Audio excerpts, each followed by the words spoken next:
Assalamualaikum warahmatullahi wabarakatuh.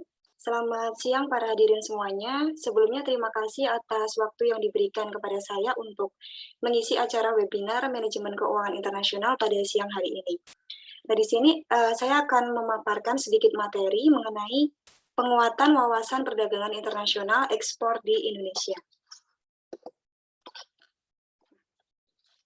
Sebelumnya, izinkan saya memperkenalkan diri terlebih dahulu. Nama saya Elsedian Pratiwi. Untuk pendidikan saya telah menempuh Diploma 3 Akuntansi di Universitas Gadjah Mada.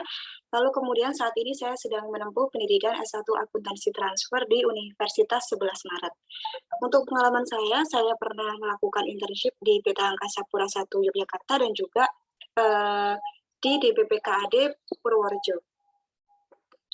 Nah, untuk pembahasan webinar pada siang hari ini, ada 4 pokok bahasan utama. Yang pertama adalah perdagangan internasional, yang kedua ekspor di Indonesia, yang ketiga perkembangan ekspor di Indonesia, dan yang keempat adalah strategi dan kebijakan pemerintah dalam mengelola ekspor.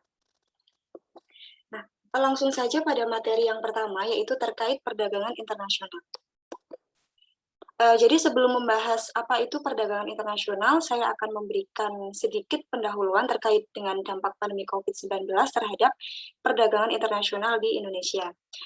Untuk pandemi COVID-19 ini, seperti kita ketahui, telah membawa pengaruh yang cukup besar terhadap perdagangan internasional Indonesia dan ekonomi global. Nah, akibat pandemi ini, terjadi perubahan besar dalam perdagangan dunia, seperti adanya lockdown yang diterapkan pada beberapa negara yang akhirnya mempengaruhi waktu dan biaya pengiriman dalam melakukan kegiatan ekspor maupun impor.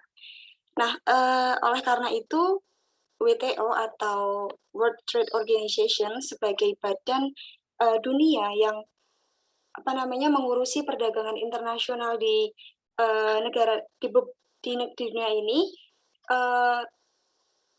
harusnya mencari solusi yang dapat membantu setiap negara itu melewati kesulitan dalam melakukan perdagangan internasional, khususnya di masa pandemi.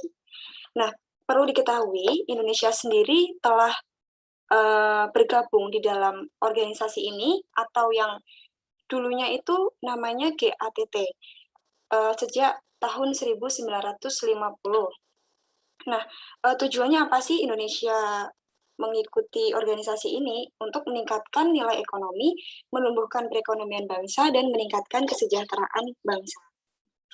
Nah, selanjutnya, apa sih sebenarnya WTO itu? Nah, WTO ini sebenarnya adalah organisasi antar pemerintah dengan tujuan untuk membuat perdagangan antar negara semakin terbuka dengan penurunan bahkan peniadaan hambatan tarif maupun non-tarif. Yang mana organisasi ini resmi terbentuk pada tahun 1995 menggantikan GATT. Nah, berdasarkan Marrakesh Agreement, yang mana Marrakesh Agreement ini merupakan perjanjian yang disepakati oleh beberapa negara yang tergabung dalam WTO, yang mana memuat tujuan dari penetapan WTO ini sendiri, yaitu meningkatkan standar hidup, lalu menjamin terciptanya layanan kerja, meningkatkan produksi dan perdagangan, serta mengoptimalkan pemanfaatan sumber daya dunia. Nah, sedangkan yang menjadi fungsi utama dari WTO sendiri adalah sebagai forum bagi para anggotanya untuk melakukan perundingan perdagangan serta mengadministrasikan semua hasil perundingan dan peraturan-peraturan perdagangan internasional. Nah, untuk gambar yang ada di samping ini merupakan simbol dari WTO, dan juga di bawahnya ini adalah penandatanganan Marrakesh Agreement ini. Nah, selanjutnya terkait dengan perdagangan internasional sendiri. Jadi, pada dasarnya tidak ada satupun negara yang sanggup untuk memenuhi semua kebutuhan penduduknya sendiri. Hal inilah yang memicu suatu negara untuk melakukan kerjasama perdagangan dengan negara lain, atau yang biasa kita sebut dengan perdagangan internasional. Nah, menurut Dwi Payana dari tahun 2018, perdagangan internasional ini didefinisikan sebagai transaksi bisnis antara pihak-pihak dari lebih satu pihak-pihak dari lebih satu negara. Nah, contoh transaksi bisnis ini yaitu ekspor-impor produk, pembelian bahan baku dari luar negeri, hingga investasi di negara lain. Yang mana bentuk-bentuk transaksi ini tentunya telah disepakati oleh kedua belah pihak yang didorong oleh perkembangan dan kemajuan iptek, adanya perbedaan sumber daya alam di tiap negara, dan kebebasan ekonomi di dunia. Nah, lalu apa sih manfaat dari perdagangan internasional ini? Yang pertama tentunya akan membentuk hubungan persahabatan antar negara. Nah, lalu yang kedua akan menciptakan efisiensi dan spesialisasi.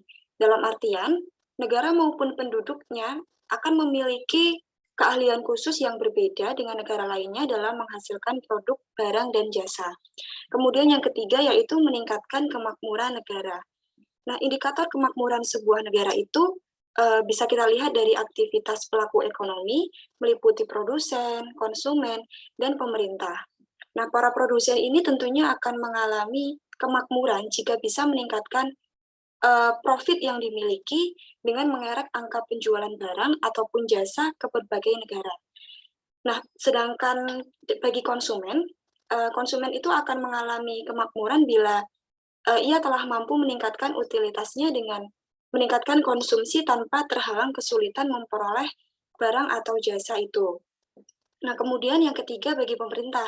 Pemerintah juga mendapatkan keuntungan jika melakukan perdagangan internasional karena sumber pemasukan devisa negara tentunya akan semakin meningkat apabila nilai ekspornya semakin tinggi.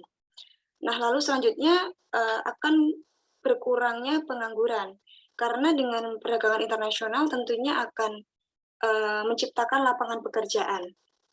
Kemudian yang kelima yaitu transfer ilmu pengetahuan dan teknologi, terutama dari negara maju ke negara berkembang.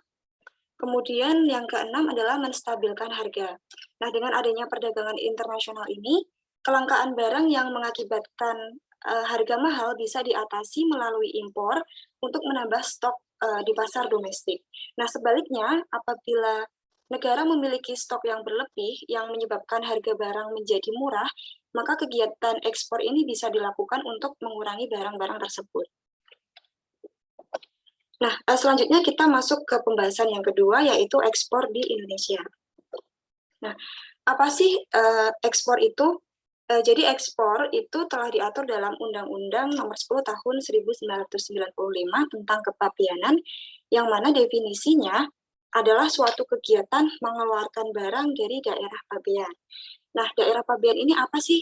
Nah, jadi daerah pabean ini adalah wilayah Republik Indonesia yang meliputi wilayah darat, perairan, dan ruang udara di atasnya, serta tempat-tempat tertentu di zona ekonomi eksklusif dan landas kontinen yang di dalamnya berlaku undang-undang ini. Jadi sederhananya, arti ekspor itu yaitu kegiatan menjual barang ataupun jasa ke luar negeri, seperti itu. Nah, untuk manfaat ekspor, kegiatan ekspor suatu negara ini sangat erat hubungannya dengan tingkat pertumbuhan ekonomi di negara tersebut. Jadi semakin tinggi aktivitas ekspor suatu negara, maka iklim investasi dan pertumbuhan ekonominya juga semakin baik. Nah, untuk manfaatnya, yang pertama dapat menumbuhkan industri dalam negeri. Untuk permintaan yang meningkat akan ekspor suatu produk tentunya dapat berdampak pada perkembangan industri di suatu negara. Nah, hal ini tentunya dapat menciptakan iklim usaha yang kondusif. Lalu yang kedua, ekspor ini dapat mengendalikan harga produk, seperti yang tadi telah saya jelaskan sebelumnya pada manfaat perdagangan internasional. Jadi ketika suatu produk itu melimpah produksinya, maka harga produk tersebut di dalam negeri akan memiliki harga yang rendah karena sangat mudah untuk didapatkan. Nah, oleh karena itu untuk mengendalikan harga ini supaya tetap stabil, negara dapat melakukan ekspor ke negara lainnya yang membutuhkan produk tersebut. Yang ketiga, ekspor dapat menambah devisa negara. Nah, kegiatan ekspor tentunya berdampak positif ya pada pertumbuhan ekonomi suatu negara, karena dapat membuka pasar baru di luar negeri sebagai bentuk perluasan pasar domestik, lalu dapat menumbuhkan investasi dan menambahkan devisa di negara itu sendiri. Nah, selanjutnya apa saja sih komoditas ekspor di Indonesia? Nah, di sini saya akan mencoba memaparkan komoditas utama dan potensial yang telah saya kutip dari Kementerian Perdagangan Indonesia. Untuk yang pertama terkait dengan komoditas utama, di sini ada udang, nah ada kopi, ada minyak kelapa sawit, kakao, karet dan produk karet, TPT, alas kaki, elektronika, komponen kendaraan bermotor, dan furnitur. Nah, untuk udang sendiri kita ketahui ya bahwa Indonesia itu negara maritim, ya jadi tidak heran kalau udang ini menjadi komoditas ekspor utama di Indonesia. Lalu untuk kopi, karena negara kita ini adalah negara yang beriklim tropis, maka Indonesia ini juga mencatatkan dirinya sebagai salah satu penghasil kopi yang terbaik di dunia.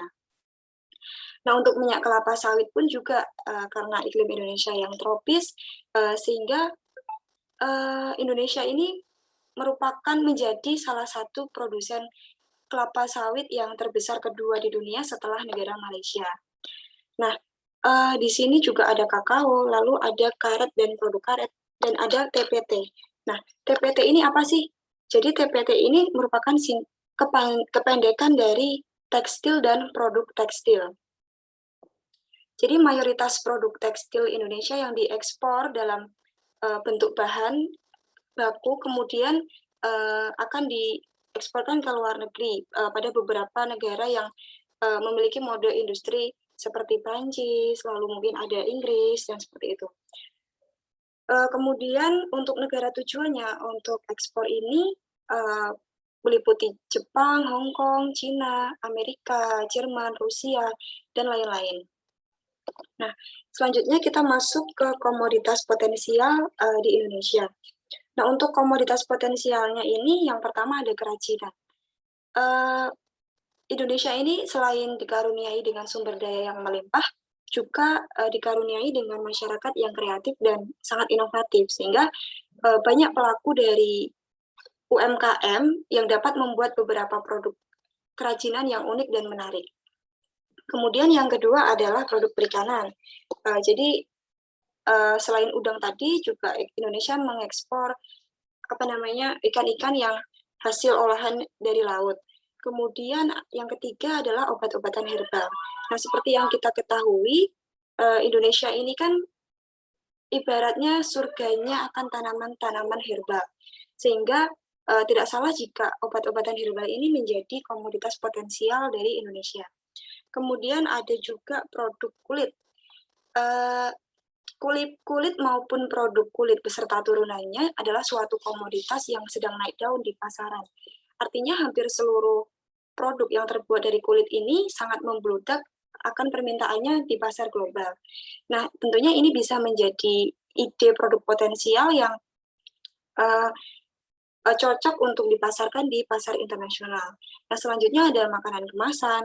Seperti yang kita ketahui, kita telah mengekspor makanan yang kita sendiri juga sangat menyukainya, seperti Indomie, Beng-Beng, Kopiko, dan lain-lain.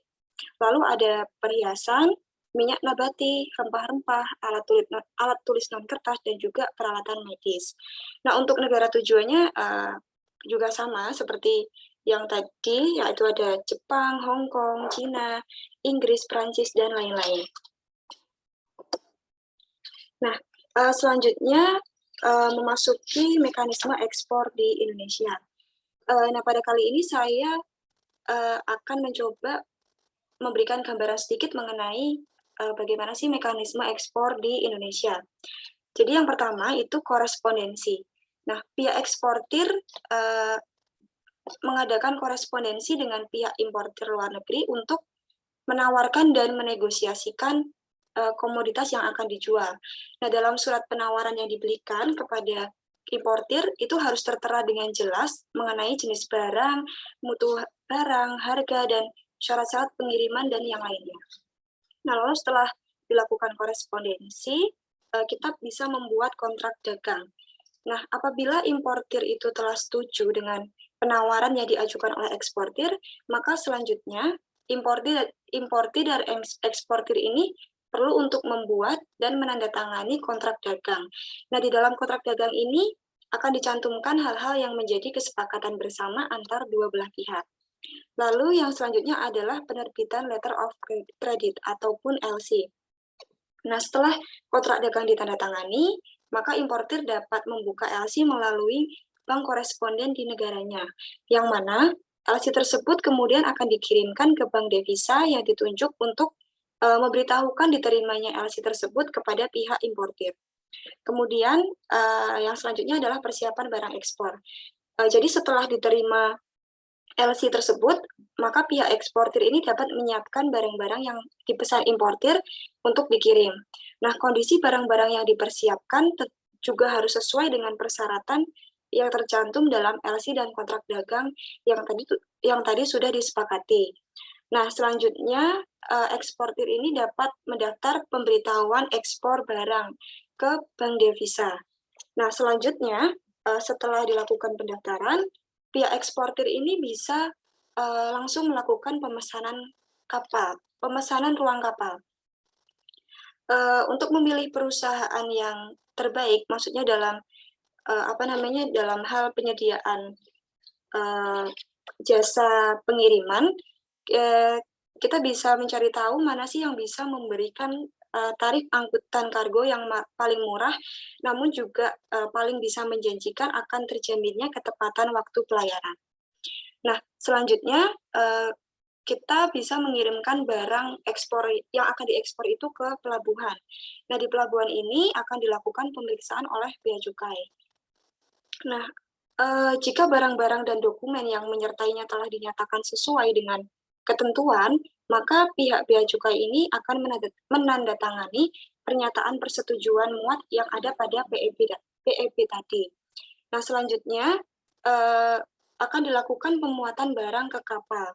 Jadi setelah PEP ditandatangani oleh bea cukai, barang selanjutnya sudah bisa dimuat di dalam kapal. Nah, segera setelah barang-barang itu sudah dimuat, pihak pelayaran ini akan menerbitkan bill of lading yang kemudian akan diberikan kepada pihak eksportir. Nah, kemudian ada surat keterangan asal, yang mana surat keterangan asal ini bisa diterbitkan bila diperlukan. Kemudian setelah itu kita bisa mencairkan LC ataupun letter of credit tadi di bank yang telah ditentukan, seperti itu.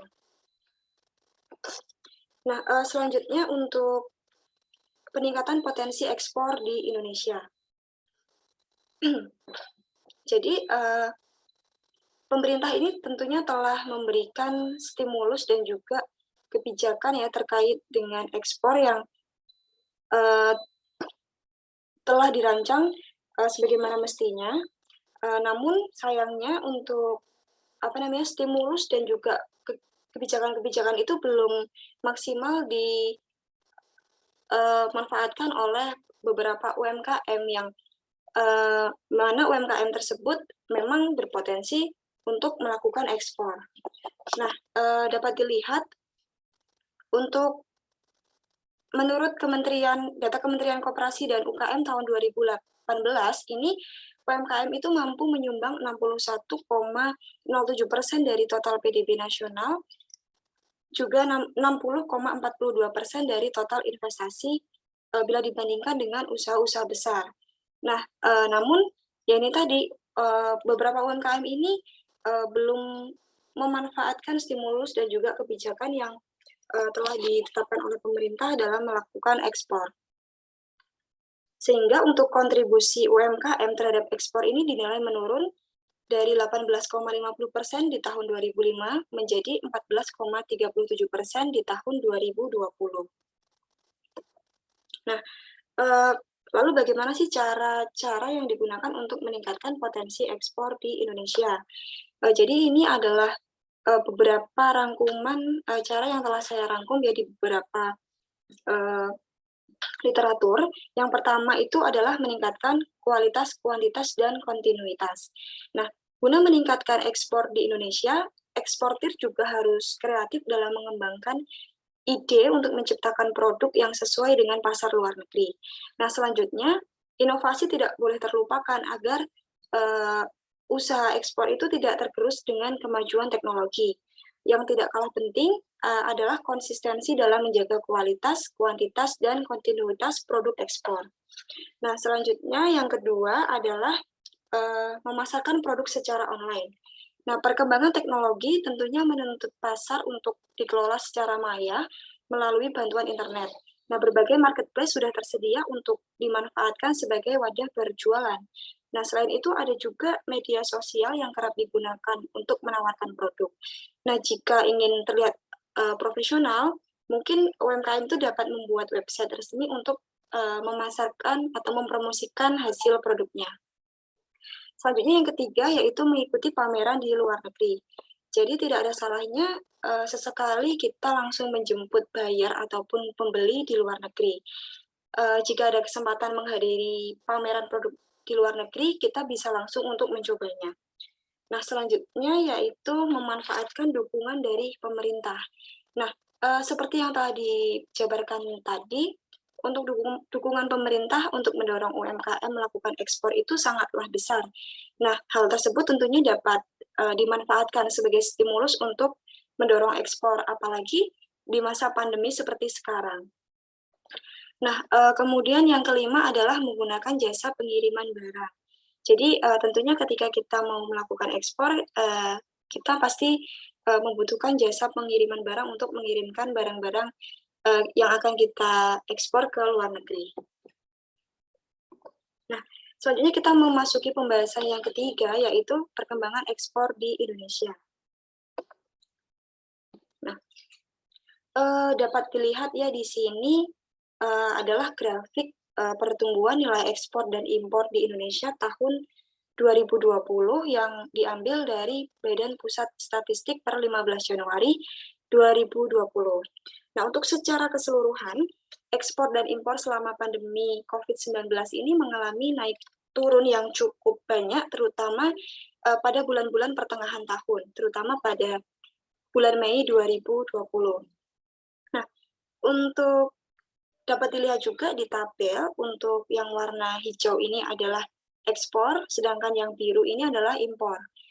Nah, untuk total ekspor Indonesia sepanjang Januari sampai Desember 2020 itu sebesar 16,3 miliar, yang mana angka ini menurun 2,61% dari periode tahun sebelumnya sebesar 167,7 miliar. Nah, untuk penurunan ekspor ini memang kebanyakan itu disebabkan oleh penurunan dari komoditas minyak dan gas, yang mana memang beberapa kali, terutama di bulan Mei itu sempat mengalami penurunan harga. Kemudian saya singgung sedikit di sini untuk pertumbuhan impornya.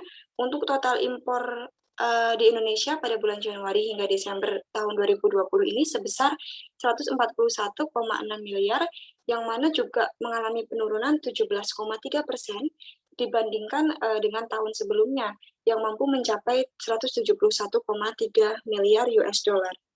Nah, penurunan impor ini juga disebabkan karena memang pandemi COVID yang dapat menekan arus perdagangan internasional.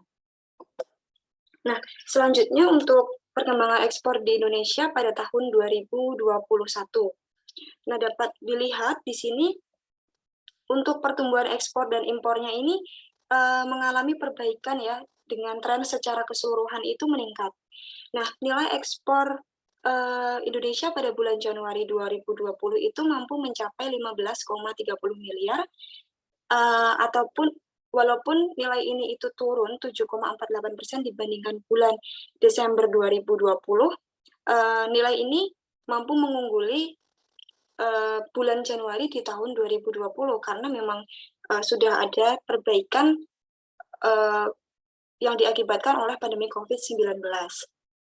Nah, untuk nilai impor di Indonesia pada bulan Januari 2021 itu mencapai 13,34 miliar, yang mana juga turun 7,59% dibandingkan bulan Desember 2020. Nah, kemudian kita moving ke bulan September, untuk nilai ekspor di Indonesia ini mengalami peningkatan yang cukup banyak menjadi 20,6 miliar US dollar. Walaupun jika dibandingkan dengan bulan sebelumnya, nilai ini mengalami penurunan 3,84%. Nah, untuk nilai impornya mencapai 16,25 miliar, yang mana juga nilai ini turun daripada bulan Agustus 2021 sebesar 16,7 miliar US dollar. Untuk penurunannya ini memang mayoritas itu disebabkan karena ekspor komoditas minyak dan gas, yang mana memang harga dari komoditas itu mengalami naik turun yang cukup signifikan. Nah, selanjutnya kita memasuki pembahasan yang keempat, yaitu strategi dan kebijakan pemerintah dalam mengelola ekspor. Nah, yang pertama yaitu menyederhanakan larangan dan pembatasan ekspor. Nah, dalam rangka meningkatkan kelancaran ekspor dan daya saing produk Indonesia di pasar internasional, pemerintah perlu melakukan suatu stimulus perdagangan di tengah-tengah situasi pandemi ini. Nah, salah satu langkah yang diambil pemerintah adalah melakukan simplifikasi lanjutan dalam bentuk pengurangan atau penyederhanaan jumlah perizinan ekspor seperti larangan dan pembatasan. Jadi pemerintah ini telah mengambil langkah untuk mengurangi larangan dan pembatasan ekspor untuk 749 kode HS dari total keseluruhan larangan pembatasan 1.350 kode HS. Jadi sebesar 55,19% ini telah disimplifikasi. Lalu yang kedua yaitu memaksimalkan perwakilan perdagangan Indonesia di luar negeri. Jadi pemerintah melalui Kementerian Perdagangan Indonesia itu menyampaikan bahwa peningkatan dan potensi ekspor dapat dilakukan dengan penguatan merek lokal di pasar global. Nah, Menteri Perdagangan Indonesia ini mendorong eksportir baik UMKM dan pelaku usaha besar untuk meningkatkan kualitas dan terus melakukan inovasi terhadap produk-produk lokal mereka. Nah, dalam mendukung kiprah merek produk lokal di pasar global, Kementerian Perdagangan telah berupaya melakukan promosi untuk memaksimalkan misi dagang dan pameran internasional. Nah, kemudian yang ketiga adalah mengadakan pelatihan ekspor. Nah, strategi peningkatan ekspor yang diangkat oleh Kementerian Perdagangan Indonesia yaitu pengembangan sumber daya manusia melalui pendidikan dan pelatihan ekspor. Nah, dengan adanya pelatihan ini diharapkan kreativitas dan inovasi eksportir ini dapat dibangun guna meningkatkan keuntungan dan produktivitas dalam peningkatan usahanya. Kemudian yang keempat yaitu memberikan insentif ekspor. Yaitu seperti yang telah dijelaskan sebelumnya, pemerintah ini selalu memberikan stimulus-stimulus untuk pelaku eksportir baik UMKM maupun pelaku usaha besar. Kemudian yang terakhir adalah membentuk klinik ekspor. Nah, salah satu layanan ekspor yang sedang dikembangkan Direktorat Jenderal Bea Cukai saat ini adalah pembentukan klinik ekspor, yang mana klinik ini merupakan suatu kegiatan one-on-one meeting untuk menampung dan menyelesaikan permasalahan terkait dengan ekspor pada usaha-usaha UMKM ataupun pelaku-pelaku usaha besar yang menggeluti bidang eksportir. Nah, sekian presentasi untuk webinar manajemen keuangan internasional pada siang hari ini. Apabila dalam menyampaikan materi saya ada kesalahan, saya mohon maaf. Dan apabila ada pertanyaan, mohon bisa langsung open mic ataupun dapat menuliskan chat di Zoom. Terima kasih. Sekian dari saya. Monggo teman-teman apabila ada yang mau ditanyakan, boleh langsung saja ya teman-teman. Permisi Mbak Elsa, saya mau izin bertanya. Hal-hal apa saja yang perlu diperhatikan sebagai calon eksportir yang ingin mencoba menggeluti bidang ekspornya? Begitu. Terima kasih. Adakah yang mau ditanyakan lagi? Mungkin 2 pertanyaan, jadi bisa saya langsung jawab gitu. Izin bertanya Mbak Elsa. Ya, boleh. Apa saja tantangan ekspor yang sedang dihadapi Indonesia saat ini? Terima kasih. Baik, saya akan coba menjawab dulu untuk pertanyaan dari Mbak Zahruni ya, untuk hal-hal yang harus dihindari sebagai calon eksportir ya. Yang pertama, kita tidak memiliki pengetahuan terkait dengan produk yang akan kita jual. Nah, padahal mengetahui produk ataupun pengetahuan tentang produk kita itu sangat penting karena sering itu seorang calon eksportir yang ingin menggeluti bisnis eksportir ini tidak mengetahui tentang produk knowledge yang mereka miliki. Sehingga misalnya ketika kita akan memasarkan kepada para pembeli, itu kita tidak bisa menjelaskan dengan detail produk-produk ataupun keunggulan-keunggulan produk yang kita miliki. Nah, yang kedua, kita tidak memiliki kepastian supply dari pabrik. Nah, jadi misalnya gini, ketika kita sudah punya pembeli, tapi ternyata dan pembeli itu misalnya menghendaki ingin membeli produk kita itu 1 kontainer. Nah, tapi ternyata ketika sudah dilakukan persetujuan dan ternyata dari pihak kita itu supplier kita itu tidak bisa memberikan kepastian produk, tentunya ketika pihak buyer ini sudah membayarkan uangnya, kita tidak bisa menyanggupi ataupun tidak bisa mengirimkan barang itu secara tepat waktu. Nah, tentunya hal ini akan membuat pembeli itu memberikan kesan yang negatif kepada kita. Nah, selanjutnya ini menjual produk yang dengan harga yang terlalu tinggi. Nah, misalnya dalam 1 kontainer ini kita harus bisa untung 50 juta. Ya memang untuk beberapa produk ini tergolong bisa, namun tidak semuanya produk. Nah, makanya kita harus bisa meng-compare harga-harga produk kita dengan yang ada di pasaran ataupun marketplace lain. Nah, kemudian yang terakhir mungkin kita tidak melakukan follow up kepada pembeli. Nah, karena memang takutnya kita akan di-ghosting gitu ibaratnya sama pembeli kita. Kalau misalkan memang pembeli itu ibaratnya tidak melakukan follow up lagi, nah kita yang harus follow up, gitu. Untuk pertanyaan dari Mbak Zahruni, kira-kira jawaban dari saya seperti itu. Lalu untuk pertanyaan dari Mbak Miftah terkait dengan tantangan ekspor di Indonesia. Jadi untuk saat ini ya, untuk tantangan ekspor di Indonesia itu yang pertama, bentar ya Mbak. Nah, yang pertama itu memang untuk dari tahun ke tahun ke depan Indonesia itu akan mengalami tantangan yang tidak ringan dari sisi ekspor. Nah, pertama, ini dikarenakan adanya tendensi dari negara-negara yang lebih proteksionis, terutama bagi pasar-pasar utama seperti Amerika Serikat, Uni Eropa, dan juga Jepang. Nah, bahkan negara Filipina yang saat ini menjadi pasar ekspor menggiurkan untuk produk mobil kita baru saja menerapkan bea masuk tambahan ataupun safeguard. Nah, selain itu, sikap proteksionisme juga akan diikuti dengan upaya-upaya mempersoalkan mata dagangan ekspor kita yang bernilai strategis. Nah, contohnya paling hangat adalah Uni Eropa yang memprotes kebijakan larangan ekspor mentah produk nikel kita yang mulai berlaku pada 1 Januari 2001 ini.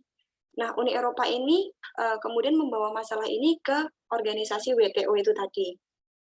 Nah, dengan demikian karena adanya tantangan-tantangan ini tentunya Indonesia ini juga tidak boleh gentar menghadapi gertakan dari Uni Eropa untuk membawa masalah larangan ekspor nikel ke WTO.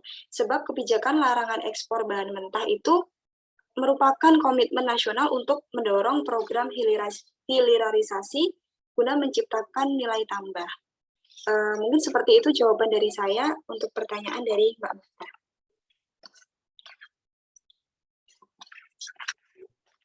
Sepertinya, oh ya, sama-sama Mbak. Sepertinya untuk waktu webinar ini juga akan berakhir, jadi mungkin akan saya cukupkan saja untuk pemaparan atau webinar pada kali ini. Terima kasih atas perhatiannya teman-teman. Saya mohon maaf apabila dalam menyampaikan materi saya ada kesalahan. Wassalamualaikum warahmatullahi wabarakatuh. Waalaikumsalam warahmatullahi wabarakatuh.